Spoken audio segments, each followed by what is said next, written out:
Pai do Senhor, meus irmãos, amém? Hoje nós tivemos um culto abençoado pela manhã. E aí, assim que nós chegamos em casa, e meu esposo, ele me olhou e falou assim: vai estudar. Porque costuma fugir da mente, não é que aconteceu? Mas seja a vontade de Deus, amém? Vou estar lendo aqui em Lucas, capítulo 17. Vou estar lendo o versículo... Capítulo 17, versículo 17, 18 e 19.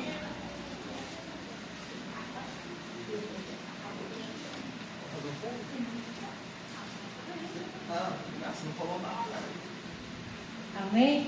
Amém. Que diz assim: e respondendo Jesus disse: não foram 10 os limpos? E onde estão os 9? Não houve quem voltasse para dar glória a Deus, senão este estrangeiro? E disse: levanta-te e vai, a tua fé te salvou. Podemos assentar, amém? Aleluia!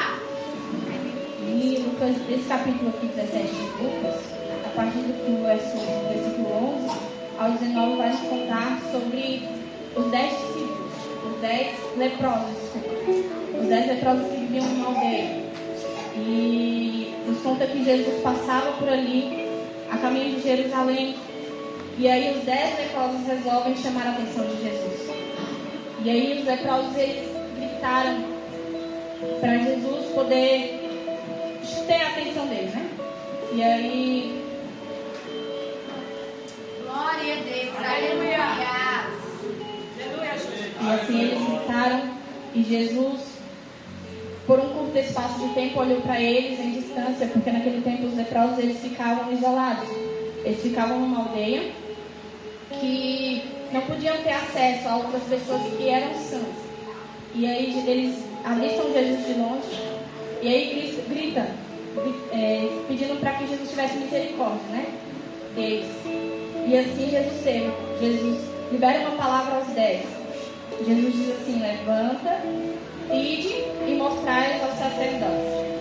Naquele tempo, quando o leproso ele tivesse uma suposta cura, ele tinha que ir aos sacerdotes, para que os sacerdotes pudessem dizer a ele se estavam sãos e pudesse voltar a ter um convívio ou não. Se eles teriam que voltar, né? E eu acredito que quando Jesus libera essa palavra para eles, o texto diz que eles saem, ainda leprosos, eles saem, né, a caminho para encontrar os sacerdotes. Só que o que eu entendo aqui é que nesse milagre que Jesus fez, Jesus não fez ali no momento. Jesus não se atentou assim em dizer que eles estão curados ou alguma coisa do tipo. Jesus libera eles e manda eles irem aos sacerdotes. O que acontece aqui é que eles usam a fé, mas eles também usam a obediência. E aqui eu entendo que eu escutei um tempo o meu pastor, o pastor Rony, dizer que a obediência gera milagre. Isso está gravado no meu coração e eu vivo por isso. A obediência, sim, ela gera milagre. Eu entendo que eles foram por fé, mas eles ainda saíram leprosos da frente de Jesus. Eles simplesmente foram. E aí, no caminho, o texto vai dizer que no caminho eles notaram que tinham sido curados. Eu percebo que, eu entendo até o desespero que esses 10 leprosos estavam, porque eu não sei há quanto tempo eles estavam ali naquela aldeia, mas nós entendemos que lepra não é algo que é de um dia para o outro acontece uma cura. Não é assim que funciona. Mas quando eles encontram Jesus e Jesus libera uma palavra aos 10, eles simplesmente vão. Talvez querendo chegar em casa, talvez querendo ter a aprovação dos sacerdotes do templo, eles foram. Só que aí, no caminho, eles percebem que tinham sido curados. E teve um que voltou. O texto diz que ao perceber que estava limpo, ele volta. Eu não consigo ver que os outros 9 estão errados, não, porque talvez quem já viveu numa terra estranha, ou quem viveu longe da sua família, ou longe do seu lugar, longe do seu habitat, sabe qual é a vontade de estar ali novamente. E eles foram. Talvez os 9 foram focados em encontrar sacerdotes e terem a liberação para voltar para casa. Mas teve um que se preocupou mais em voltar. E esse que voltou, ele ao ver Jesus, ele se lança aos pés. Ele se lança aos pés de Jesus. E aí Jesus pergunta para ele: mas não foram limpos os 10? Onde estão os 9? Meu Deus. Eu não sei se ele respondeu ou se ele estava tão preocupado em apenas glorificar a Deus, porque ele chegou gritando, da mesma forma que eles gritaram: Mestre, tem misericórdia de nós. Ele chegou gritando e glorificando, entregando toda a glória e toda a honra ao nome de Deus. Amém. E nesse texto eu estava meditando lá em casa, e aí meu esposo: vamos aqui, deixa eu te ajudar. Eu falei: calma aí. E aí eu meditando, eu falei: mas Senhor, eu não consigo entender por que só um voltou, por que ele voltou. Só que eu percebo que ele voltou, os 10 receberam uma palavra que Jesus lançou. Jesus lançou no plural, Jesus lançou aos 10. Jesus nem falou: seja curado, ele falou: vai, mostra-te aos sacerdotes. Só que aí ele, satisfeito, eu creio assim, que ele voltou. Ele não só quis escutar o vai e mostra-te aos sacerdotes, ele precisava se derramar aos pés de Jesus. Ele precisava mostrar a gratidão que ele tinha por ter sido limpo. Por mais que ele também queria estar lá, ele queria chegar no sacerdote, queria chegar e ter a aprovação dele para voltar para casa, mas não, ele ainda preferiu voltar. Ele preferiu ter a aprovação de Cristo. E aí sim ele teve algo diferente. Jesus não só olhou e falou: vai, mostra-te aos sacerdotes. Novamente não. Jesus fala assim no texto: levanta-te, vai, a tua fé te salvou. Ele não quis uma palavra no contexto geral, com os 10, não. Ele quis se lançar aos pés de Jesus. Ele quis poder sentir Jesus de perto, porque ele clamou de longe. Ele queria poder sentir Jesus de perto. Ele queria poder ouvir uma palavra específica de Deus diretamente com ele. É bom quando nós escutamos aqui: o Senhor está curando, o Senhor está salvando. Mas quando o Senhor fala assim: Elivane, eu estou te salvando, é melhor. Eu estou te curando, é melhor. Uma palavra direcionada a alguém é muito melhor do que uma palavra direcionada no contexto. Vocês entendem isso? E assim ele fez. Ele resolveu voltar. Ele resolveu chegar mais perto de Jesus. Ele resolveu ouvir diretamente o Senhor falar com ele. Foi isso que ele resolveu. Naquele tempo, Deus fiel, aleluia. quando Jesus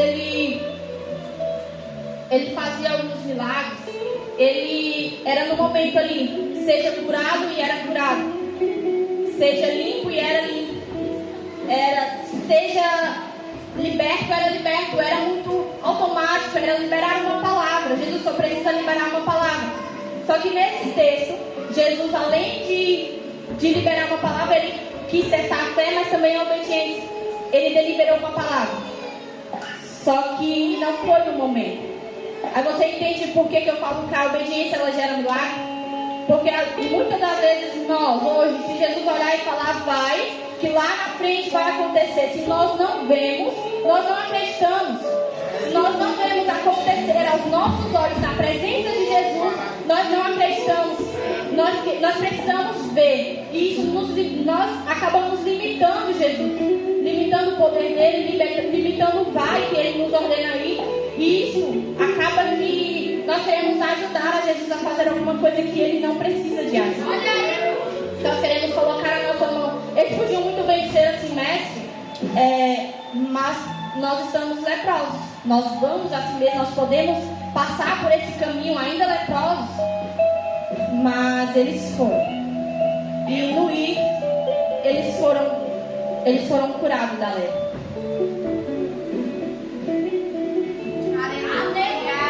Eu acredito que quando nós vivemos uma vida reta com o Senhor, que nós vivemos uma vida de obediência, eu digo isso porque teve um tempo que eu não estava numa vida em retidão ao Senhor. E eu não tenho vergonha de dizer isso porque eu fui resgatada pelo Pai. Teve um tempo que eu precisei sim de um milagre do Senhor. Eu precisei sim que Ele me visitasse.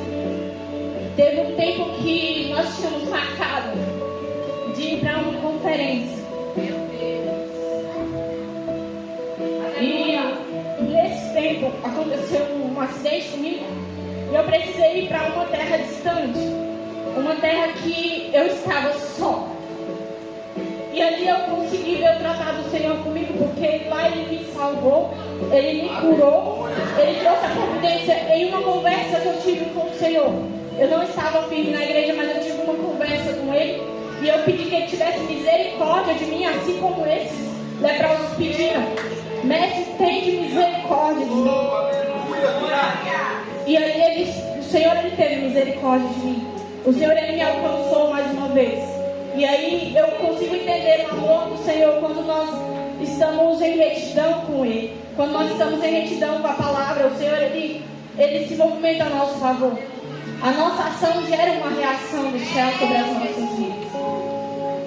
E eu acredito que quando nós decidimos que vamos viver na dependência do céu, o Senhor, Ele faz por nós. O Senhor, Ele trabalha do jeito dEle, no tempo dEle, mas Ele faz. Naquele tempo, no texto diz que quem voltou foi um samaritano. Um dos 10, o que voltou foi um samaritano. Naquele tempo, samaritanos e judeus, eles tinham umas divergências. Eles acreditavam no mesmo Deus, porém, eles tinham umas divergências na palavra. Eles não acreditavam em tudo das Escrituras. E mesmo assim, um samaritano voltou. O que eu entendo com isso é que Jesus, Ele libera uma palavra e um que não era, uns dele voltam. Só que mesmo assim, Jesus, Ele completa o milagre. E muitas vezes nós olhamos a quem abençoar. Muitas vezes nós olhamos a quem vamos fazer o bem, a quem nós vamos estender a mão. E Jesus não. Jesus, Ele não nos ensina isso. Ele nos ensina que independente de cor, raça, Ele está para poder fazer o milagre. O samaritano volta. Na Bíblia nós temos alguns relatos, alguns textos de que samaritanos são exemplo de compaixão, exemplo de obediência, exemplo de gratidão. E nós temos sido esse exemplo nos dias de hoje. Nós temos mostrado isso às pessoas ao nosso redor. Nós temos mostrado que nós podemos sim ser cristãos, mas nós sermos humanos, nós sermos cuidadosos com o próximo. Nós podemos mostrar que nós somos alguém que está sempre de braços abertos, esperando, independente de quem seja, ao voltar e a se arrepender, e nós estarmos de braços abertos, assim como Cristo faz. Amém? O pastor me ameaçou 30 minutos, já foi. E essa palavra que eu deixo aos irmãos é rápida, mas igual eu estava comentando, eu saio da minha zona de conforto quando eu venho para a palavra. Cantar é uma bênção, mas a palavra me tira um pouco da zona de conforto. Mas é assim que acontece, a gente vai caminhando e nós vamos aprendendo. E eu agradeço a oportunidade. Aleluia, glória a Deus. Olha para o pai, acho que não vai mais pregar aqui não. Vai ser só ela agora. Aposentar ele.